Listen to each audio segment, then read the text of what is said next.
Welcome back to the class, everyone. Today we're going to be continuing our series titled Speed And. The goal of this series is for when you get a new mod or a new mod set that is really fast but isn't a speed set, you'll already kind of have a good idea of what characters want that set the most. And we did this already once with crit damage sets. That's currently what I'm showing across these characters here. We showed kind of and explained the reasoning why all those characters want to have really fast crit damage sets rather than a slow crit damage set or just a speed set in general. We're going to be doing the same today with offense. So first, starting off, we're going to go with CLS. And the reason why we want CLS to have one of your fastest offense sets is because the dude loves to take turns. There's a lot of turn meter in his team, which makes it great, but really he's the engine. Because between binds all things that grants him 10% turn meter whenever he lands a debuff, and then also shares part of that to the rest of the team, and his leadership that also gives all rebel allies 5% turn meter when something is resisted.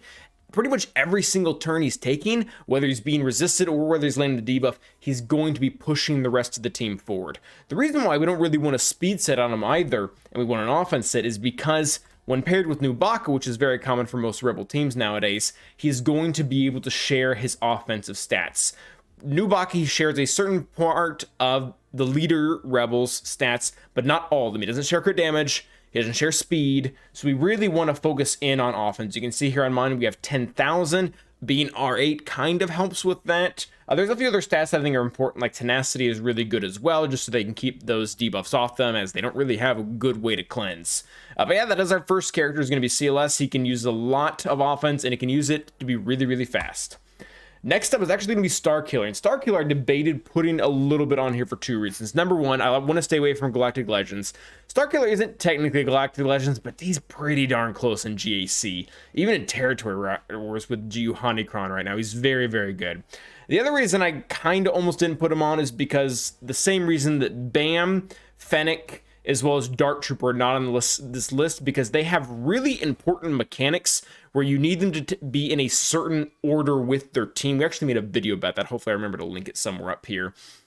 That being said, Starkiller actually is a part of a team that wants to have a specific order as well. The difference between him and, say, Dark is, though, his team is way faster.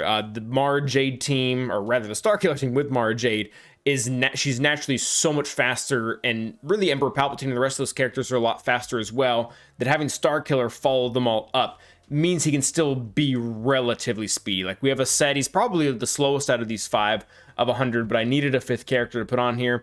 The dude loves offense. He gets 100% crit damage from his, not even his Omicron, just from having the special requirements here. So this is active in both Territory Wars as well as GAC, and when you have a really high crit damage modifier, you want to be able to pair that with a large amount of offense. That's what we're doing here. A crit damage triangle is still really good just because you can pair the crit damage triangle with an offense percent, which is actually what we've done here to some effect. So Starkiller is number 2 on this list. Make him hit hard, make him go often so you can use all of his abilities.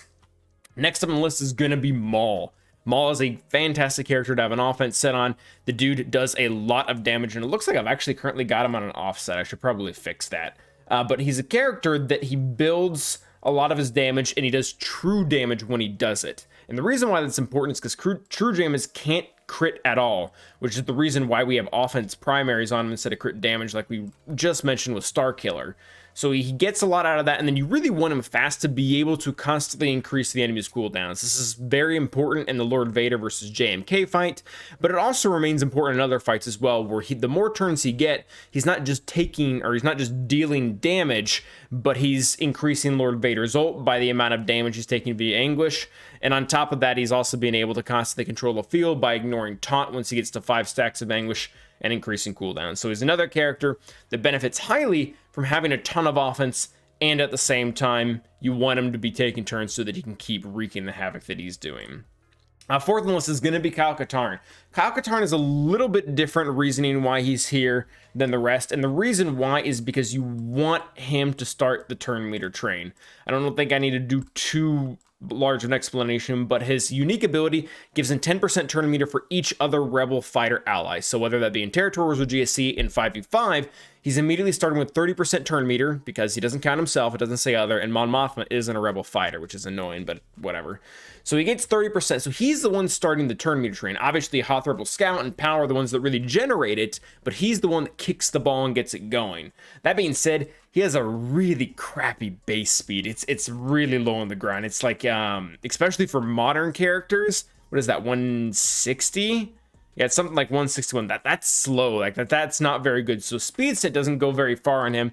And at the end of the day, he's a damage dealer. He'll pump out quite a bit, especially once you get him going. And he gets his special buff off that eventually lets him deal a lot more damage. And he's going to be constantly called out of turn to be able to attack, so that should be able to get there pretty quickly. So overall, we want a really fast offense set on him as well. Just enough so they can get things going. Ours is only 280. I think that caps out somewhere around 400 speed after the 30% turn meter, which really, even with the turn meter, the rest of my team can't keep up with any more than that. So that's a pretty good stopping point that I've gotten him to. Last but not least is going to be Gas. Gas is a fantastic character to have. You want him to hit hard. One of the things that's nice about his kit is very similar to Starkiller. He is already going to be starting the battle off with 50% critical damage, which means you want to have immediately a way to complement that with offense. There are some situations where he can actually benefit from crit damage because he gets a ton of crit chance with the way his kit works. And it really comes down to whether or not the enemy team is generating a lot of buffs. If the enemy team is not generating that many buffs, you have to really have the offense set because there's no other really way to gain offense. However, if the enemy team does have a ton of buffs, think of like a Padme, maybe a Jedi Knight Revan team or something like that, although Gas doesn't really struggle with either of those. He is going to gain 2% offense stacking for every single buff every time the enemy gains a buff.